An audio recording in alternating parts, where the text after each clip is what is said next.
কয়লা কয়লা খরচ করে আমরা চাল বিদ্যুৎ উৎপাদন করি, কিন্তু দিন দিন কয়লার ভান্ডার কমছে। এই জন্য আমরা এমন কিছু একটা বানাতে চাই যেটা কয়লার ভান্ডার কমাতে আস্তে আস্তে কয়লার ভান্ডার কমাতে বাধা দেবে, নতুন সোর্স দেবে কাজ করবে। এই জন্য আমরা বানিয়েছি piezo electric energy harvester. Piezo electricity কথা হচ্ছে যে ইলেকট্রিসিটি হারভেস্টেড বাই প্রেশার, অর্থাৎ এগুলো হচ্ছে পাইজো ইলেকট্রিক প্লেট, হ্যাঁ, যেগুলো সিলিকন অক্সাইড তৈরি এবং যেগুলোর উপর প্রেশার ক্রিয়েট করলে, হ্যাঁ, ডাইপোল মোমেন্টের জন্য সিলিকন আর অক্সিজেন প্রতিটাই নেগেটিভ ভাগ হয়ে যায় এবং পজিটিভ একদিকে নেগেটিভ উৎপন্ন করে। দেখাচ্ছি আমার প্রেস করলে, প্রেস করলে ভোল্টেজ উৎপন্ন হচ্ছে এবং এই ভোল্টেজটা আমরা বিভিন্নভাবে ব্যবহার করতে পারি। যেমন ব্যাটারিতে সংগ্রহ করে টর্চ জ্বালাতে পারি, বা আমরা স্ট্রিট লাইট ব্যবহার করতে পারি। যদি এই প্লেটটা যদি কোয়ার্টজ দিয়ে বা সিলিনিয়াম দিয়ে তৈরি হয়, তাহলে মোটামুটি 500 বার প্রেস করলে 1000 ভোল্ট কারেন্ট উৎপন্ন করবে, যেটা সহজেই রাস্তার লাইট জ্বালাতে পারবে।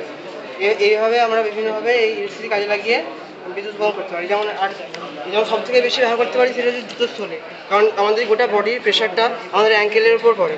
এই অ্যাঙ্কেল দিয়ে যে এখানে চাপ সৃষ্টি হয়, হাঁটার সময় চাপ সৃষ্টি হয়, ফলে এখানে এই ব্যবস্থাটাকে কাজে লাগিয়ে বিদ্যুৎ উৎপন্ন করা হবে, যেখানে মোবাইলে পাওয়ার ব্যাঙ্ক ইউএসবি দিয়ে কানেক্ট করে চার্জ করা যেতে পারে এবং সেই পাওয়ার ব্যাঙ্কটা পরে বাড়িতে নিয়ে গিয়ে মোবাইল চার্জ করা যেতে পারে।